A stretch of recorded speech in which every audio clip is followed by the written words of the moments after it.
नमस्कार, आप देख रहे हैं खबर प्याली और मैं हूं श्रुति श्रीवास्तव।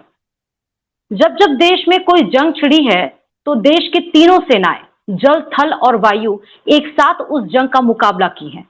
लेकिन आज जब देश कोरोना जैसी महामारी से जूझ रहा है और हमारे देश की सेनाएं जैसे एलोपैथ, होम्योपैथ और आयुर्वेद को एक साथ मिलकर इस जंग से लड़ाई लड़नी चाहिए, इस जंग से हमें बाहर आना चाहिए, तो अब जंग इस बात की छिड़ी हुई है कि कौन बेस्ट है। आज इसी पे हम डिस्कशन करेंगे और हमारे साथ डिस्कशन के लिए जुड़े हुए हैं डॉक्टर प्रांजल अग्रवाल, जो कि एग्जीक्यूटिव डायरेक्टर हैं आईएमए के। बहुत बहुत स्वागत है सर खबर प्याली पर जुड़ने के लिए। और डॉक्टर सुनील के वैदिक, जो कि प्रेसिडेंट हैं world health resource and development के और मेडिकल एडवाइजर हेड हैं ट्रू आयुर के। बहुत बहुत स्वागत है सुनील जी हमारा खबर प्याली पर जुड़ने के लिए और इस विषय पे अपनी बातों को रखने के लिए।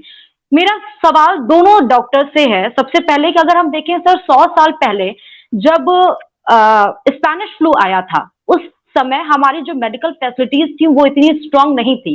लेकिन 100 साल के बाद जब कोरोना जैसी महामारी आई, हमारी मेडिकल फैसिलिटीज और प्रैक्टिसेस दोनों बहुत स्ट्रांग हुई। तो आप लोगों के हिसाब से कोविड के दौरान हमारे साइंस और टेक्नोलॉजी का इसमें क्या रोल रहा है? दोनों के व्यूज, दोनों डॉक्टर्स के व्यूज मैं चाहती हूँ इस पर। डॉक्टर प्रांजल जी। मुझे लग रहा है कि हम लोगों ने जो ये पूरा अभी प्रोग्राम हम लोगों का चल रहा है, ये इट इज जस्ट बिकॉज कि एक जो कंट्रोवर्सी चल रही है, जो हाँ जी। एक कथित बाबा की तरफ से चलाई गई है एलोपैथी को लेकर और आयुर्वेदिक को लेकर, उनकी वजह से है। तो अगर हम लोग रोल की बात करें, जितनी भी मेडिकल साइंस की विधियां हैं, जैसे एलोपैथी, आयुर्वेदिक, यूनानी, सिद्धा, सबका अपना अपना रोल है। कभी भी ऐसा हुआ ही नहीं। मैं इसीलिए मैं आपको और जितने भी दर्शक हम लोगों को देख रहा हूं, मैं सबको क्लियर करना चाह रहा हूं, ये जो है मीडिया की तरफ से या और लोगों की तरफ से काफी गलत मैसेज पब्लिक में जा रहा है कि it is allopathic versus Ayurvedic या आयुर्वेदिक वर्सेस हाँ एलोपैथिक।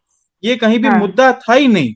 हम लोग कभी भी, एलोपैथी ने या आईएमए ने कभी भी नहीं कहा कि हाँ आयुर्वेदिक मेडिसिन काम नहीं करती या उनका खंडन किया हो। बिल्कुल भी नहीं, ऐसा कुछ भी नहीं है। ये सारा मैटर सिर्फ जो एक अपमान हुआ है, जो 1.5 साल से करीब लाखों हम लोगों के जितने मेडिकल डॉक्टर्स हैं, जितने स्वास्थ्य कर्मी हैं, उन सब के ट्रीटमेंट को, जैसे कथित बाबा ने, जो खुद एक क्वालिफाइड आयुर्वेदाचार्य भी नहीं है, उन्होंने जिस तरीके से अपमान किया है, वो सिर्फ उसके खिलाफ आवाज उठाई जा रही है। डॉक्टर प्रांजल जी ने जो बात कही उससे एक हद तक मैं भी सहमत हूँ, निश्चित रूप से। डॉक्टर साहब ने ये जो बात कही कि ये आपसी मतभेद का समय नहीं है, और डॉक्टर साहब ने इस बात को स्वीकार किया हालांकि कि आयुर्वेद और होम्योपैथी और एलोपैथी और सिद्धा, यूनानी, योग वगैरह ये सभी चिकित्सा पद्धतियां एक स्तर पे मानवता को बचाने के लिए हैं, ठीक है। और उन्होंने, आपने स्वीकार भी किया कि आयुर्वेद ने और योग ने भी बहुत अपना बड़ा रोल प्ले किया है इसके अंदर। लेकिन मैं ये बात पूछना चाहूंगा कि क्या यह बात केवल आप कहने के लिए ही अधिकृत है? क्या डॉक्टर लेले ये बात एक बार भी अपने मुंह से मानने के लिए तैयार नहीं थे? जब स्वामी रामदेव जी ने, जो योग के प्रशिक्षित गुरु हैं, ध्यान रखिए, आप जब बात कर रहे हैं कि कोई ऐसा व्यक्ति जो कि अधिकृत नहीं है आयुर्वेद के लिए, तो पहले हमें यह समझना पड़ेगा कि आयुर्वेद के कितने सारे डिविजन्स हैं, ठीक है। आयुर्वेद के जो डिविजन्स हैं उसमें योग भी आता है, उसके अंदर जीवन जीने की पद्धति, शैली भी आती है। तो हम ये नहीं कह सकते कि वो पूरी तरह से अनधिकृत हैं। वे योग की शिक्षा के लिए पूरी तरह से अधिकृत हैं, वे योग की चिकित्सा के लिए पूरी तरह से अधिकृत हैं, और इसी कारण से उन्होंने अपना एक व्यू दिया, उन्होंने बताया। और ऐसा नहीं है कि उनकी टीम ने आज तक कोई बहुत बड़े रिसर्चेस किए नहीं, उनके पास में पूरा डाटा पड़ा है इस चीज का कि उन्होंने किस तरीके से योग के माध्यम से, आहार चिकित्सा के माध्यम से, प्राकृतिक चिकित्सा, आयुर्वेद के माध्यम से उन्होंने कोविड पॉजिटिव के जो सिम्टोमेटिक पेशेंट्स हैं, जो असिम्टोमेटिक पेशेंट्स हैं, जो प्री सिम्टोमेटिक पेशेंट्स हैं, उनको ठीक किया है।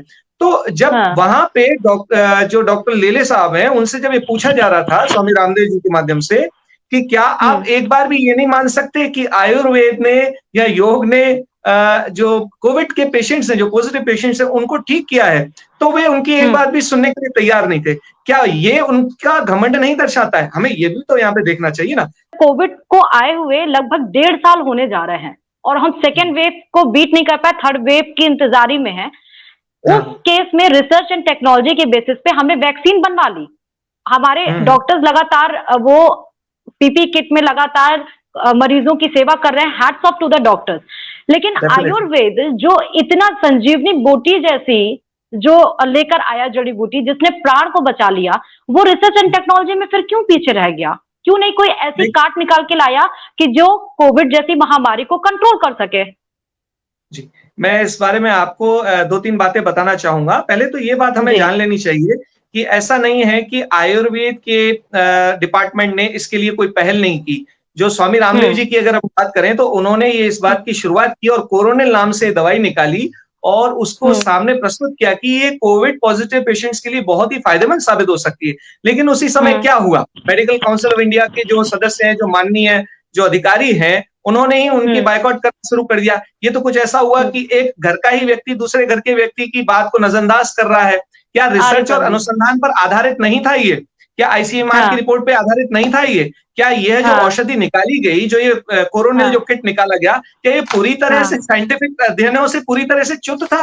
क्या इसमें बिल्कुल भी किसी तरह की कोई ऐसी व्यवस्था नहीं थी कि जिसमें कोविड पॉजिटिव पेशेंट्स के जो सिम्टम्स आ रहे हैं उनको ठीक करने के कोई सामर्थ्य हो? और हम इस बात को क्यों भूल रहे हैं कि क्या प्राकृतिक सोर्सेस के माध्यम से अगर कोई व्यक्ति अपने घर पे बैठे बैठे ठीक हो सकता है, तो आप उसे केवल एक फोबिया क्रिएट करवा के जबरदस्ती आप उसे घरों से बाहर निकलवा करके और आप उसे एलोपैथी की ओर ले जा रहे हैं। पर आ रहा हूं, मुझे मेरी बात पूरी करने का समय दीजिएगा।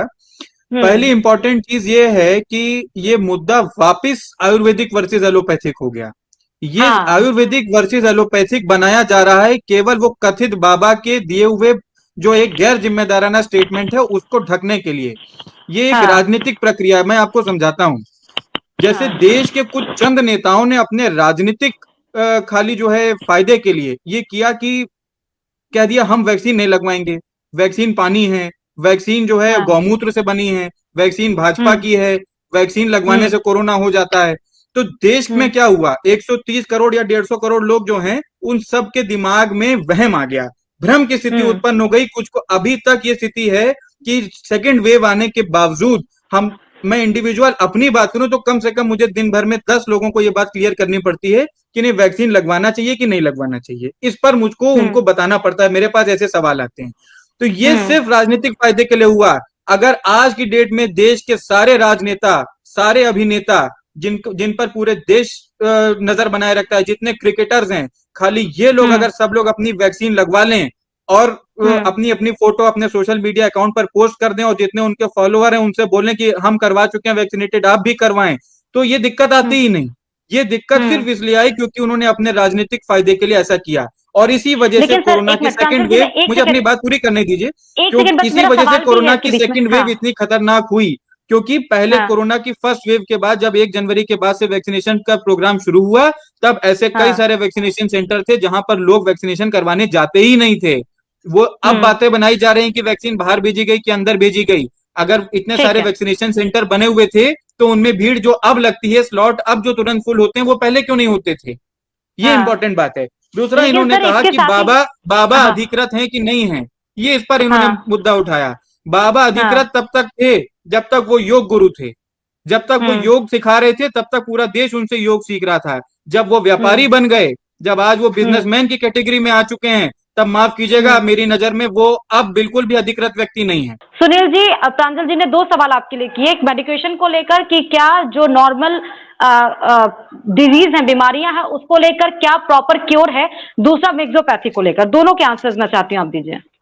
देखिए, मैं सबसे पहले डॉक्टर प्रांजल जी का धन्यवाद करना चाहूंगा कि उन्होंने मुद्दे को सीधा सीधा न लेकर के घुमा फिरा करके उन्होंने राजनीति भी इसके अंदर डाली, उन्होंने धर्म नीति भी इसके अंदर डाली, लेकिन वो भूल गए कि इसके अंदर जो अर्थ नीति वो लेकर के आए हैं वो कहाँ जाएगी। आप इस बात को गौर करे बिना नहीं जा सकते कि जिस वायरल डिजीज का जो ये पेंडेमिक पीरियड आया, जिन्होंने आपने ये पेंडेमिक पीरियड डिक्लेयर किया, और उसके बाद में इस वायरल डिजीज के ट्रीटमेंट के लिए आप स्टार्टिंग में एंटीबैक्टीरियल मेडिकेशन दे रहे हैं।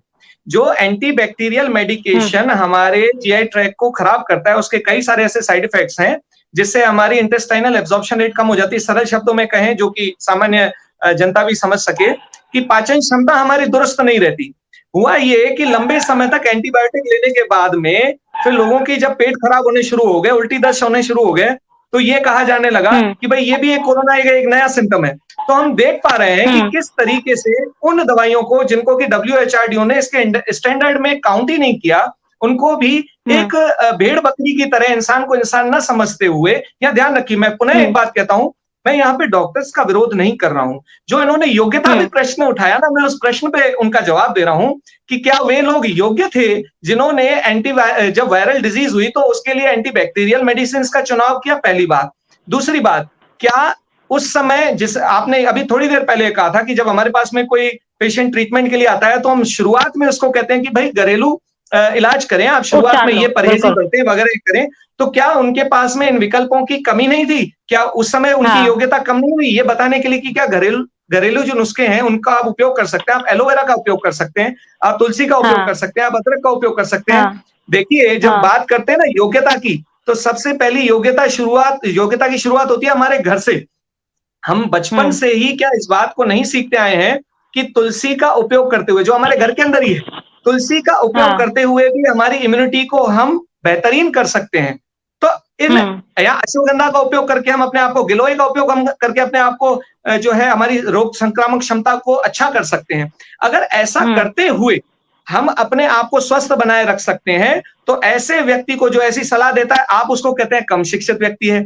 और जो व्यक्ति इस पेंडेमिक पीरियड में बाहर निकल के आपके पास में आता है और आप उसको कोरोना की ट्रीटमेंट की जगह एंटीबैक्टीरियल दवाइयां दे रहे हैं और उसके और ज्यादा प्रॉब्लम्स को बढ़ा रहे हैं या साइड इफेक्ट्स को बढ़ा रहे हैं, तो ऐसे व्यक्ति को आप ज्यादा शिक्षित कहते हैं। जो कि नीट का एग्जाम पास करके आता है, उसमें इतनी सामान्य समझ भी नहीं है कि उसे क्या देना चाहिए उस समय दवाई के रूप में। यहाँ पर मैं नीट का एग्जाम जो लोग पास होकर आए हैं और जो एलोपैथी के डॉक्टर है उनकी क्षमता की तकलीफ आप मत लीजिए सर। आप लोग और कथित बाबा देश के लिए अपमान का काम ऑलरेडी कर चुके हैं। आप अगर इतना दम आप लोगों को लगता है, मैं बिल्कुल चाहूंगा कि जो आपके अभी ऑफिसर जिनकी एज में डेथ हुई है, उनका आप लोगों ने इलाज क्यों नहीं किया? पेंडेमिक खत्म होने के बाद आज ये बात करना एहसान फरामोशी है, इस देश के शहीदों का अपमान है, शर्मनाक है, शर्मनाक है, ये कलंक है देश के ऊपर, देश के उन डॉक्टरों के ऊपर कलंक है। ये सब एक सोची समझी साजिश के तहत हो रहा है, क्योंकि पूरी तरीके से वो कथित बाबा का टर्नओवर कर रहा था। टर्नओवर के बीच में वो कोरोनिल नाम की दवा लेकर आए, जिसको वो सारे चैनलों पर दिन भर प्रचार करते हैं और वो चैनल उनकी खबर चलाने से डरते हैं। मैं बिल्कुल सराहना करूंगा आपके चैनल की, श्रुति जी, जो कम से कम क्योंकि वो पूरी तरीके से स्पॉन्सर्ड नहीं है इनकी कंपनी द्वारा, इस वजह से ये बात करने का वो क्षमता भी रख रही है। 90% से ज्यादा जितने चैनल हैं वो उनका एडवर्टाइजमेंट चला रहे हैं, इसलिए वो उनकी बातें नहीं कर रहे। मैं दूसरे चैनल के बारे में नहीं बात कर सकती हूँ। प्रांजल जी, बहुत सारे क्वेश्चन है। एक सेकंड सुनील जी, एक सेकंड। जैसे आपने कहा एंटीबैक्टीरियल को लेकर, आपने जो कहा कि एंटीबैक्टीरियल डोजेस जो एलोपैथी में दी जा रही थी, इस वजह से लोगों को बहुत सारी प्रॉब्लम्स कॉज हुई। उसी से ये भी था प्रांजल जी कि ओवरडोज ऑफ जो एस्टेरॉइड्स दिया गया, जिसके बाद हम कोरोना जैसी महामारी से तो जूझ रहे हैं, लेकिन अब फंगस जैसी महामारी भी आ गई। रीजन ये बताए जा रहे हैं कि स्टेरॉइड के यूज के लिए आपको पता है कि स्टेरॉइड नुकसान कर रही है मरीजों में। हमको तो ये मालूम है कि स्टेरॉइड ने गेम चेंजर का काम किया है कोरोना में। सेकंड वेव मैनेज नहीं होती अगर आपका स्टेरॉइड नहीं होता। ऐसा मरीज जिसको कोविड निमोनिया बुरी तरीके से जकड़ चुका था, उसमें स्टेरॉइड ने गेम चेंजर का काम किया है। तो सर ये क्यों बोला जा रहा है कि आज की तारीख में 1.5 साल जब कोरोना का निकल चुका, 2 वेव निकल चुकी, 2.5 करोड़ के ऊपर केस ठीक हो चुके, तब ये कथित बाबा आकर, जिनकी योग्यता डॉक्टर के बराबर है ही नहीं, वो सवाल उठा रहे हैं कि नहीं तुम्हारी दवाइयां बेकार हुई। हम तो जवाब देंगे इनको। नहीं प्रांजल जी जब पेंडेमिक निपट गया, मैं ये जानना चाह रहा हूँ, अगर ये कथित बाबा इतने काबिल थे तो इन्होंने, जब इनके पास पैसा भी है, संपत्ति भी है, 500 बेड का अस्पताल बना के खुद इलाज क्यों नहीं शुरू किया? आयुर्वेद वर्सेस एलोपैथ ना बनाएं, क्योंकि इससे जनमानस का नुकसान होगा। इससे आपका अपना फायदा हो सकता है, आपकी कंपनी का फायदा हो सकता है, लेकिन जनमानस का नुकसान मत करिए। अभी कोरोना है, कोरोना गया नहीं है। अगर कोरोना की 3rd वेव आ गई तो लोग आपसे उम्मीद रखेंगे, और फिर अगर आप फेल हो गए तब आप सोचेगा कि आपका क्या हालत होगा। मैं आपसे पूछता हूँ कि क्या लोग आपसे उम्मीद रखेंगे 3rd वेव में आप उनको पूरी तरह ठीक करेंगे? लोग हमसे उम्मीद रखेंगे। इंडियन मेडिकल एसोसिएशन और उससे जुड़े हुए सारे डॉक्टर्स पूरे देश में जी जान से पूरे अभी तक कोरोना से लड़ते रहे हैं, क्या हम क्षणिक आयुर्वेद बाकी वाले, योग वाले, आगे भी अगर होम्योपैथी कोई वाले, वेव आएगी एलोपैथी उससे चिकित्सा लड़ते पद्धतियों रहेंगे। वाले आगे नहीं ये आ रहे? सरकार क्या हमें सरकार आगे और आने आप से लोगों रोका को नहीं जा अपने रहा? स्टेटमेंट क्या पर आप कंट्रोल लोग हमें देना आगे होगा। आने दे रहे हैं? अगर आप तो यहाँ आप पर लोग अभी अब बहुत प्रांजल आप जी लोग सवाल मेरा परेशान आपसे सिर्फ है, इसलिए हुए एक क्योंकि मिनट हमारे सुनील जी, एक देश में सेकेंड। बोलना बहुत आसान काम था। इस बार चूंकि आईएमए ने आपको जवाब दे दिया, इसलिए आपको तकलीफ हो रही है। अभी तक लोग ठीक जवाब है नहीं देता था आईएमए से, इसलिए आप प्रांजल लोगों के जी, बोलने की हिम्मत हो गई, और ठीक है कुछ नहीं है। प्रांजल जी, अभी ये आप बीच बाबा में का एक बोल रहे विवादित थे बयान है कि जिस पर उनको मेडिकेशन वापस लेना पड़ेगा, और नहीं तो आईएमए स्ट्रिक्ट एक्शन लेगा। उन पर 1,000 नहीं, करोड़ का मानहानि का मुकदमा ऑलरेडी दर्ज है। ठीक उसको है। पूरे भरसक प्रयास फिलहाल किए जाएंगे प्रांजल कि जी, आखिर तक बाबा रामदेव पहुंचाएंगे। जी हमारे पैनल में नहीं बैठे हैं प्रांजल जी, यहाँ पर जी डॉक्टर सुनील के वैदिक बैठे हुए हैं।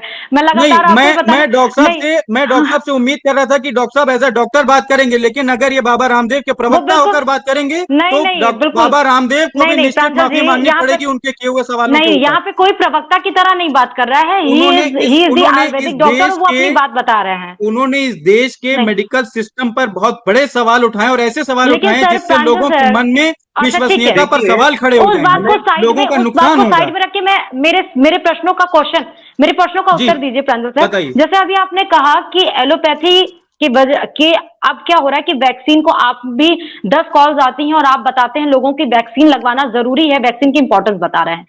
ये जो अविश्वसनीय, जो लोगों में जो ये इनकॉन्फिडेंस जो पैदा हो रही है लोगों में, वो क्यों हो रही है? तो मतलब कि मैंने आपको भी अब लोग बताया, क्यों, जितने वो जितने क्यों राजनेता हैं उन्होंने पहले ही कह दिया कि नहीं ये वैक्सीन में ये है, वैक्सीन में वो है। जब इतनी या सारी फिर सर भ्रम की ये है, स्थिति पैदा कर दी एक मिनट तो एक क्या मिनट, होगा? या फिर ये है, ये आप फिर या तो ये फिर ये है कि प्लाज्मा थेरेपी हमने देखा वो फेल हो गई। अभी तो फिलहाल मना कर दिया गया ना सर प्लाज्मा मैं थेरेपी को बताऊं लेकर, मैं बताऊं वैक्सीन उसका तो लगवाने मैं के ये मुख्य बाद जानना भी कारण चाह रहा क्या हूँ, है? सरकार ने, क्या प्लाज्मा मैं थेरेपी बता हाँ केवल सकता हूँ इंडिया इसका में हो मुख्य रही थी? कारण क्या है। वैक्सीनेशन के हाँ बाद में जो डेथ हुई है उसको लोग हाँ नजरअंदाज नहीं कर पा रहे हैं, वो उनकी नजर में आ हाँ रही है, वो दिख रही है कि हाँ वैक्सीनेशन के हाँ बाद में जिनकी इम्यूनिटी लेवल लो रहता है उनकी डेथ हो रही है, वो डेथ कॉज हो रहा है। आप उनको कैसे हाँ नजरअंदाज कर सकते हैं? आप डाटा हथकंगन को ड्रॉ आरसी करिए, क्या, पढ़े लिखे को डाटा ड्रॉ फारसी क्या? करेंगे तो जब आपको हम निकल देख कर रहे आएगा हैं कि इसके पहली वेव लगवाने जो के कम पश्चात में खतरनाक ऐसे थी। सिम्टम्स पैदा हो रहे हैं हाँ जिससे हम पूरी तरह से बीमार हो रहे हैं, नई नई समस्या हमारे सामने आ रही है, यहाँ तक कि हाँ लोगों की मृत्यु भी हो रही है। तो लोग आगे बढ़कर के क्यों जाएंगे वैक्सीनेट कराने, जबकि हमारे पास एक बहुत ही अच्छे विकल्प हैं। और हाँ एक चीज का मुझे जवाब दीजिए डॉक्टर साहब, कि ये जो हाँ वैक्सीनेशन होता है यह दरअसल दवाई होती है या फिर कि वही वायरस होता है जो हमारे शरीर के अंदर डाला जाता है जिससे हमें बचाने के लिए कोशिश की जाती है? मैं आपसे यह सवाल पूछना चाहता हूं। अगर तो वह मैं वायरस है आपके तो आपके सवाल अगर की तो 2 वह पॉइंट वायरस, हैं। मैं समझ सुनिए गया सुनिए आपका सवाल, सवाल। देखिए मैं मैं संवाद समझ कर गया रहा आपका हूं, सवाल। तो आप, अगर मैं संवाद कर रहा हूं तो आप भी धैर्य से सुनिए मेरी बात को। जी अगर तो हमारा वायरस ही डाला जा रहा है तो भाई अगर हमें रेस्पॉन्ड तो हमारी इम्यूनिटी को ही देना है, तो क्यों ना हम अपनी इम्यूनिटी को ही बेहतर करें। अगर हमारी इम्यूनिटी बेहतर है तो फिर जो चलते फिरते वायरसेस है उनसे हम ग्रसित हैं तो वो भी आएंगे, तब भी हमारी इम्यूनिटी उनसे लड़ेगी। तो क्यों ना हम अपनी इम्यूनिटी पे ध्यान दें, बनस्पत इस बात के कि हम ऐसी दवाइयों का उपयोग करें जो हमारी इम्यूनिटी को सप्रेस कर दिया। आपने खुद ही ने कहा कि ऐसे कई इम्यूनोसप्रेसेंट्स भी आपने दिए हैं, कई ऐसी मेडिकेशन दिए हैं जिससे इम्यूनिटी जो है डाउन हुई जिससे है। इम्यूनिटी तो जब स्ट्रांग हो, हाँ ऐसा हुआ है तो उसके बाद में जो उसके रिजल्ट आने हैं, जो कंसिक्वेंसेस आने थे वो आए, और उसी को मद्देनजर रखते हुए आप सामान्य जो पब्लिक है उसने भी निर्णय लिया। आप ये नहीं कह सकते कि हमारी जो भारतीय जनता है वो मूर्ख है। वो मूर्ख नहीं है, वो देख रही है, वो महसूस कर रही है, उसके पास में मेडिकल टर्मिनोलॉजी नहीं है, इसका मतलब वो ये नहीं है जानती कि भाई उसके स्वास्थ्य के साथ में क्या खिलवाड़ हो रहा है। यह तो वो अच्छी तरह से समझ ही रही है ना।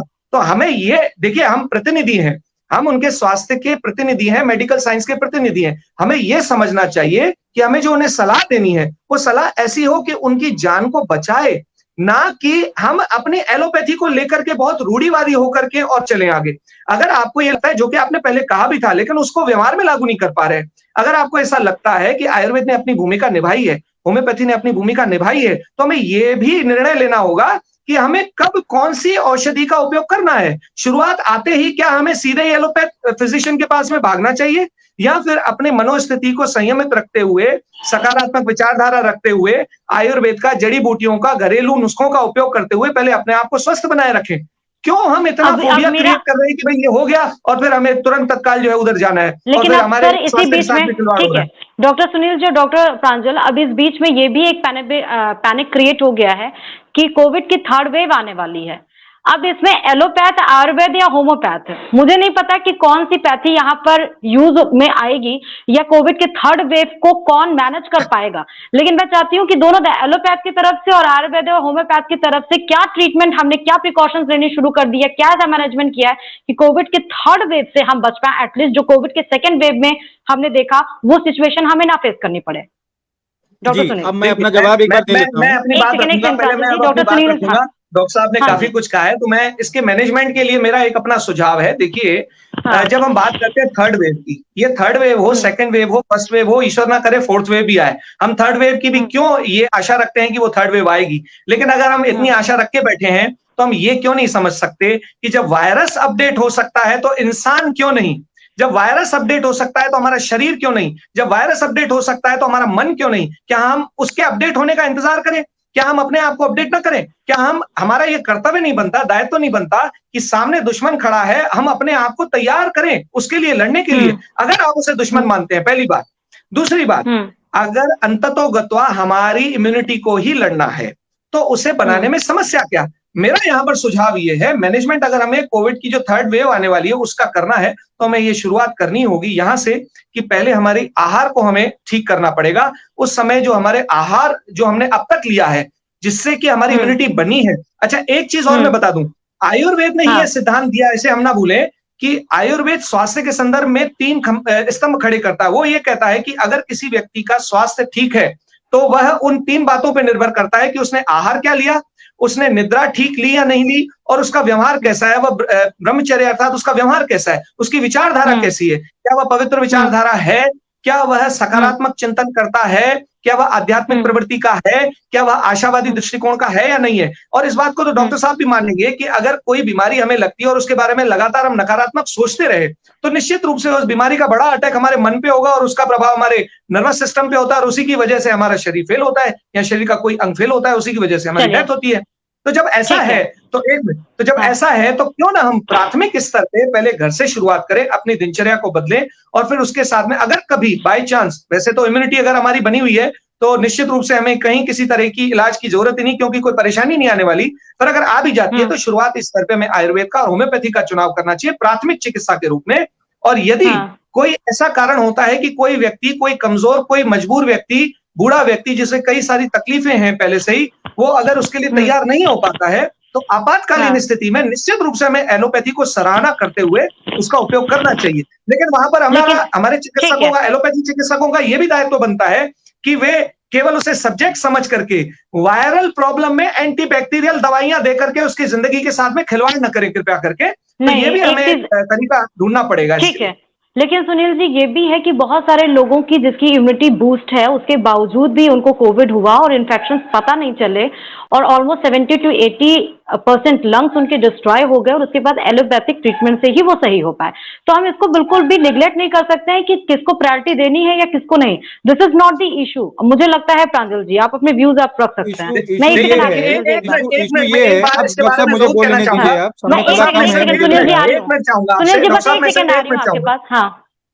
देखिए मैं आपको एक बात कहूंगा, अभी आपने मैडम ये कहा कि जिसकी इम्यूनिटी बहुत अच्छी थी उनको भी ये हुआ और उनको 70-80% लंग्स डैमेज हुए। ये कहीं पर भी एक भी आंकड़ा नहीं आता जिसकी इम्यूनिटी बहुत अच्छी थी उसको 70-80% लंग्स डैमेज हुए और उसके बाद में एलोपैथी से वो ठीक हुआ। बल्कि जिसकी इम्यूनिटी अच्छी है, WHO भी यही कह रहा है कि अपनी इम्यूनिटी को आप बढ़ाइए। हमारे माननीय डॉक्टर साहब भी यही मानते हैं कि जिसकी रोग प्रतिरोधक क्षमता अच्छी है उसको ये समस्या या तो नहीं होती है, अगर होती है तो उसकी रिकवरी जल्दी हो जाती है। मैंने ये नहीं पूछा सुनील जी, मैंने ये कहा कि जिसकी इम्यूनिटी अच्छी है, जिसको नहीं कोई सिम्टम्स पता चल रहा है लेकिन उसके बाद भी उनको इन्फेक्शन है और लंग्स में इन्फेक्शन उनको है, जब वो डिस्ट्रॉय हो जा रहा है उसके बाद उन्हें पता चल रहा है, ये भी चीज है ना। तो how people can know that? हाँ नहीं, देखिए उसके लिए मैं अपनी लाइन अब बोल देता हूँ। डॉक्टर साहब समय कम है, थोड़ा ध्यान रखें। अभी आपने कहा कि हिंदुस्तान की जनता जो है वो मूर्ख नहीं है, वो देख रही है। मैं भी ये आपको बता देना चाहता हूं कि चाहे हिंदुस्तान के डॉक्टर्स हों, ठीक है, ऐसा नहीं है कि मरीज सिर्फ नॉन मेडिकोज ही हुए हैं, डॉक्टर्स भी मरीज बने हैं, वही डॉक्टर्स भी वही दवाइयां खाए हैं जो बाकी सारे लोगों को खिलाई गई हैं। तो आप अगर कहना चाह रहे हैं कि वो सारे डॉक्टर्स, मुझे अब अपनी बात बोल लेने दीजिए प्लीज, बीच में मत बोलिएगा।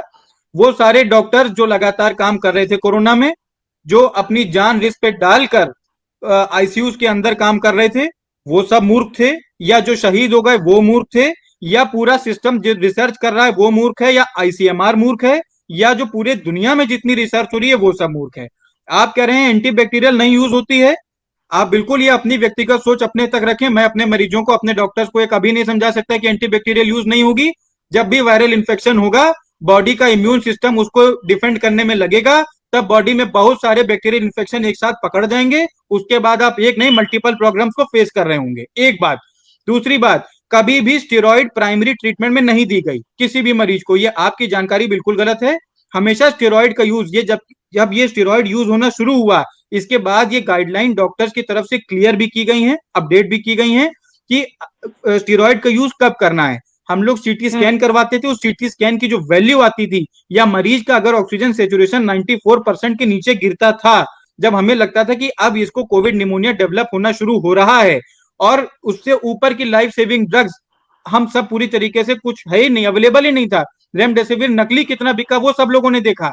वो सब के बाद स्टेरॉइड इस्तेमाल होना शुरू होता था। जब मरीज की हालत और ज्यादा क्रिटिकल होती थी, तब हम और ज्यादा क्रिटिकल दवाइयां ही इस्तेमाल करेंगे जो हमें यूज करना है, वो हमें मालूम है।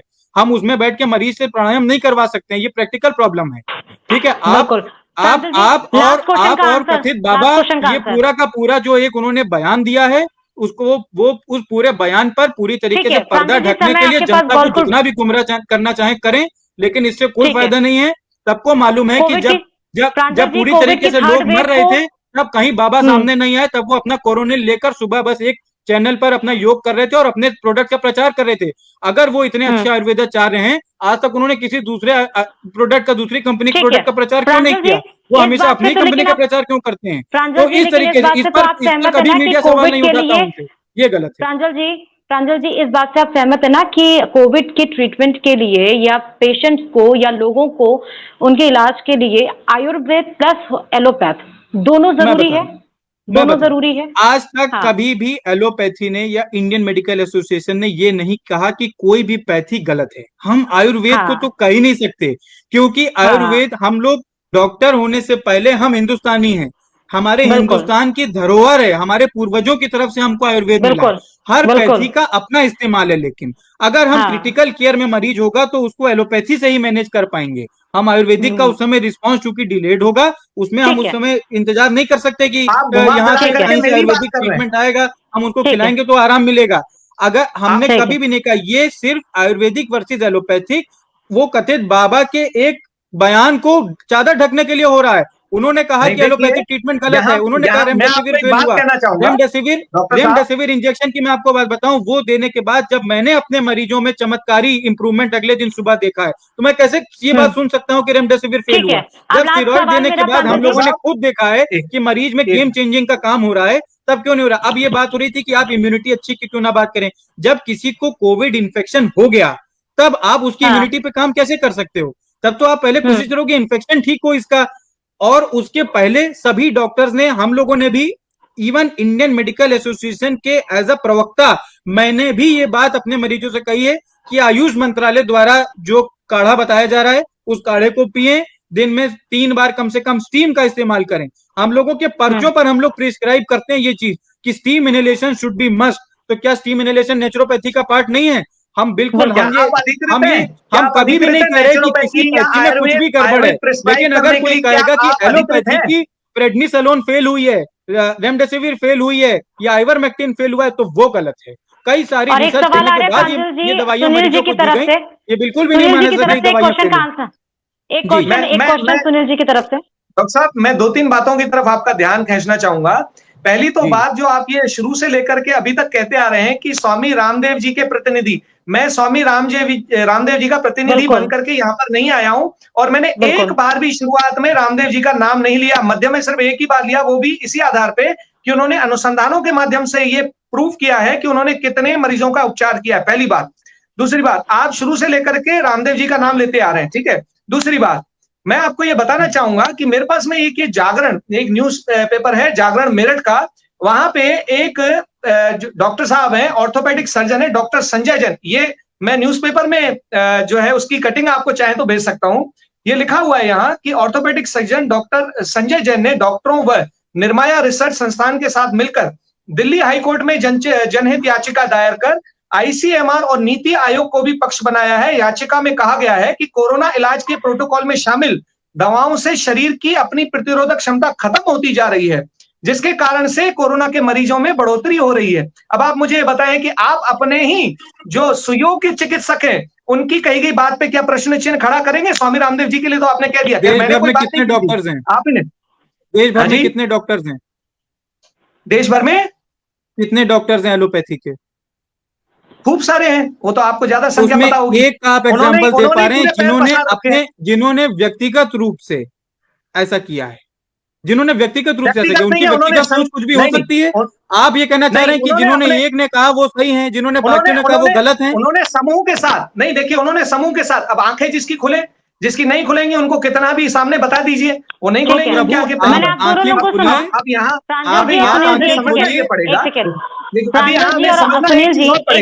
डॉक्टर साहब मैडम एक मिनट मैं निवेदन करूंगा अगर इस तरीके के विचार हैं सब लोगों के, ईश्वर न करे लेकिन अगर थर्ड वेव आती है तो बाबा रामदेव तक भी मैं ये संदेश पहुंचाऊंगा कि वो कोई बहुत बड़ा आयुर्वेद का अस्पताल खोलें जिसमें सब लोगों का जब क्रिटिकल केयर हो जाए तब वो ट्रीटमेंट करें। अब कोई बात करें कि हाँ इसमें कौन सी दवाइयां काम करें कौन सी नहीं। मेरा लास्ट सवाल है, कोविड की थर्ड वेव को मैनेज करने के लिए क्या मैनेजमेंट हमारी तरफ से किया जा रहा है? थर्ड वेव को मैनेज करने के लिए सबसे इम्पोर्टेंट चीज है कि सबको कोविड एप्रोप्रिएट बिहेवियर सीखना होगा। वायरस कभी भी खत्म नहीं होता है, वायरस कभी भी खत्म नहीं होता है, वो सिर्फ अपने जो रूप और प्रकार है उसको बदलता है, वायरस में म्यूटेशन होती है।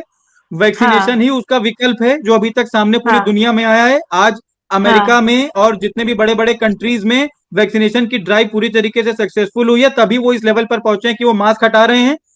डॉक्टर साहब अगर आपकी व्यक्तिगत राय है कि आप वैक्सीनेशन के अगेंस्ट हैं, मेरी आपसे हाथ जोड़ के प्रार्थना है आप मत लगवाएं, लेकिन आप जनता को गुमराह ना करें, क्योंकि पूरा देश प्रधानमंत्री से लेकर नीचे तक सब लोग वैक्सीनेशन करवाना बहुत जरूरी है। इसके अलावा कोई और विकल्प नहीं है। मैंने एक बार भी जनता को ये नहीं कहा, सुनिए, मैंने एक बार भी जनता को गुमराह करने का कोई कार्य नहीं किया। मैंने एक बार भी नहीं कहा कि वो लोग वैक्सीनेशन ना करवाएं। मैंने आपको ये बताया कि वैक्सीनेशन के जो तथ्य सामने आए हैं वो ये हैं।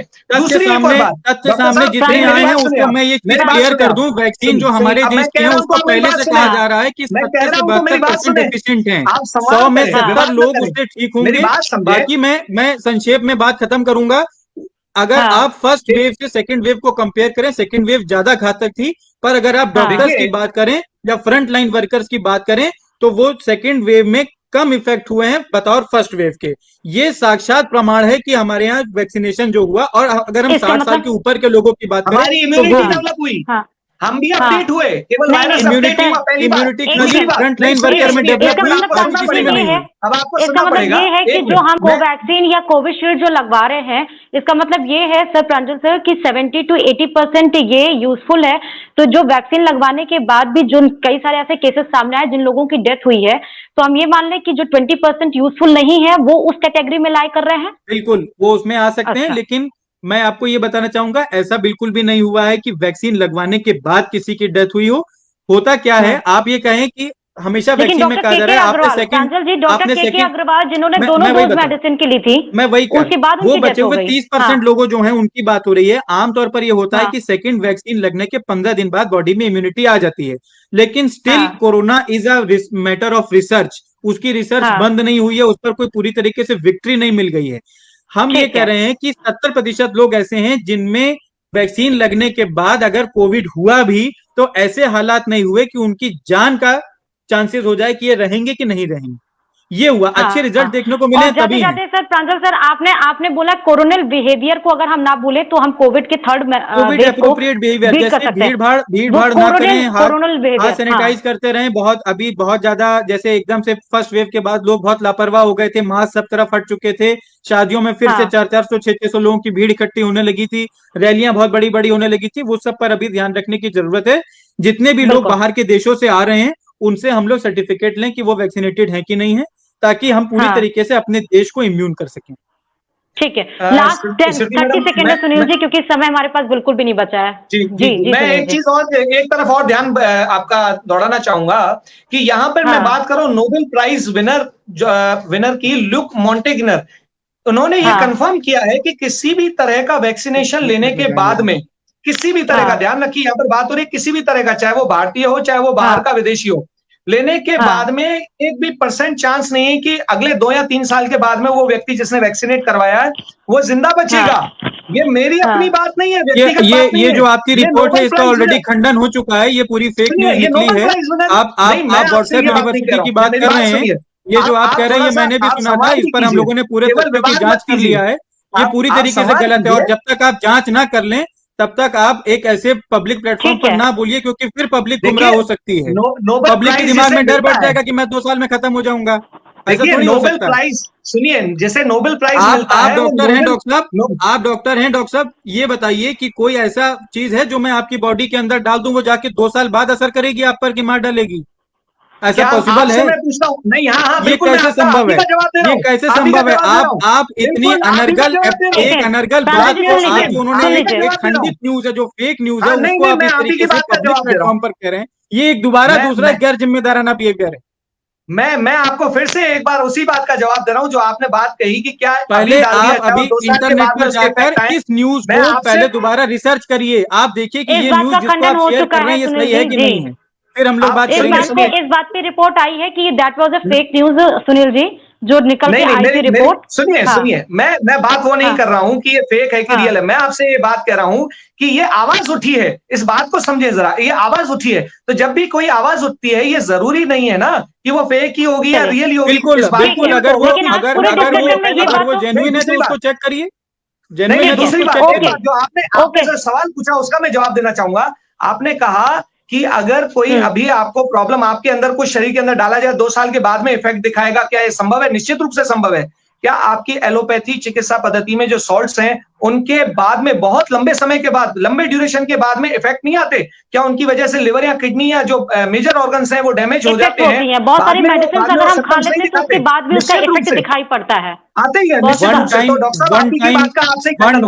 One time dead inoculated virus को डालने के 2 साल बाद अगर आ रहा है तो ये आपके लिए रिसर्च का मैटर है, आप इसको प्लीज इंटरनेशनल जर्नल में पब्लिश कराइए। इतने लोग जो इतने बड़े बड़े देश लगे हुए हैं, डॉक्टर सुनील हमारे साथ जुड़ने के लिए, डिस्कशन करने के लिए बहुत बहुत शुक्रिया।